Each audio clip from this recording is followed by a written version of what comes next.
All right, Jeff Goodman, Bob Ryan here, CLNS Media, the Garden Report.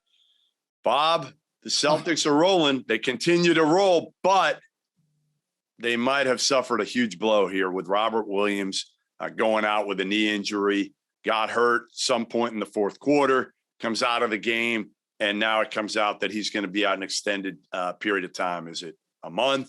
We don't know. 2 months? We don't know the severity of it yet. I don't think the Celtics know how long he's going to be out, according to my source that I just talked to here a few minutes ago.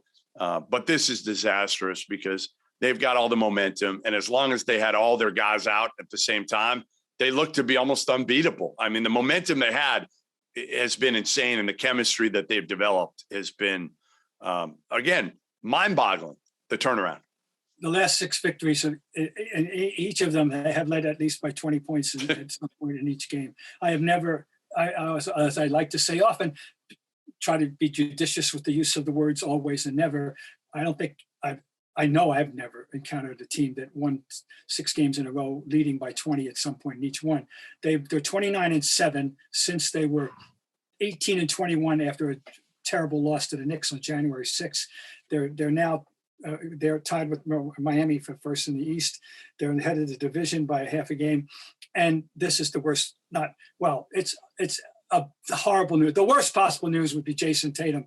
But let's be honest, there's an absolute limit to what they can accomplish without Robert Williams. They need their first 5 guys.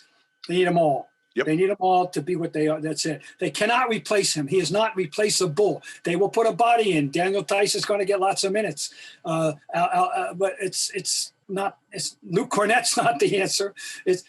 Robert Williams was a dreams addition to the mix. He gave them the modern big man rim protector, alley-ooper, make great blocks out of nowhere plays. He was giving them big man play in a modern game that put them up there with anybody, and he's gone. And 2 months, if it's 2 months, we're talking, do the math. End of May, what good is that? Too late. Terrible news. Just when everything couldn't have been better, really. It can't be better than they've been playing. I'm really, really, really disappointed for them. Well, it's just, again, it's difficult because you're talking right now, playoffs are April 15th, right around there. You're talking a couple weeks, and without Robert Williams, they're a completely different team. Totally. It's not. Yeah. It's not, so I don't know if you like them in the first round, depending on who they play. No, it changes everything. And it's just too damn bad. And now, what have we always said about him? You got to keep him on the floor. Yeah. It's been the issue from day one. The Time Lord, First it was the jokes about the Time Lord. Okay, fine. Then it became, this kid's talented. You could see, gave us glimpses for 2 years. Right. And now this year we're seeing the whole pack. He's in.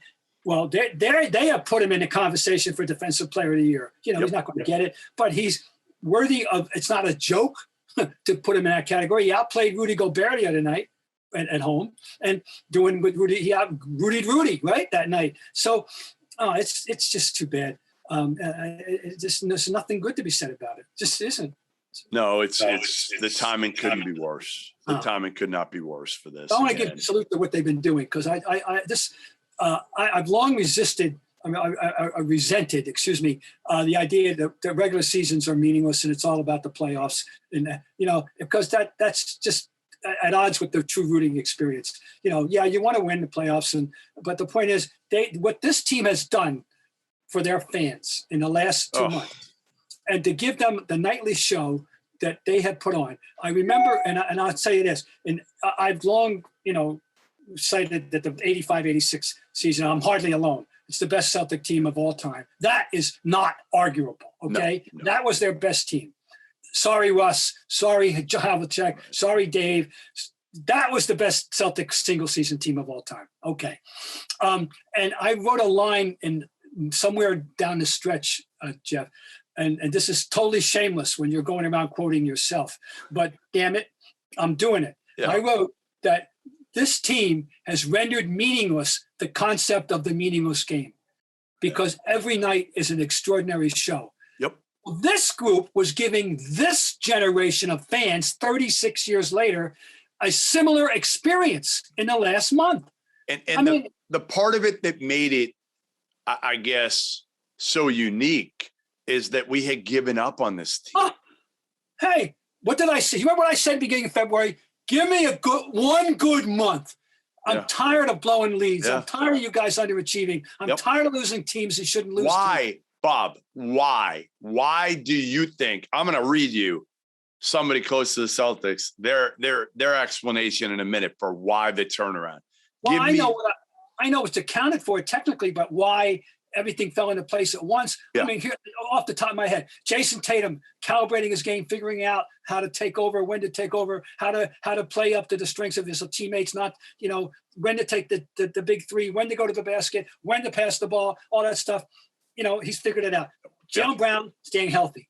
He didn't have to alter his game too much, I don't think. Right. But number one, Marcus Smart.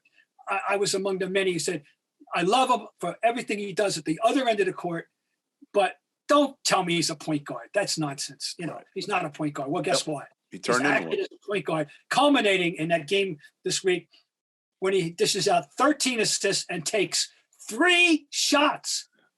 That's the whole game. Even Chris Paul doesn't restrain himself that much. And that is the game I never seen you could play. They finally bought into what they need to do, not what they want to do, what they need to do. I think that's the biggest thing. So I'm going to read you something. Yeah. This, again, comes from somebody close to the Celtics, okay?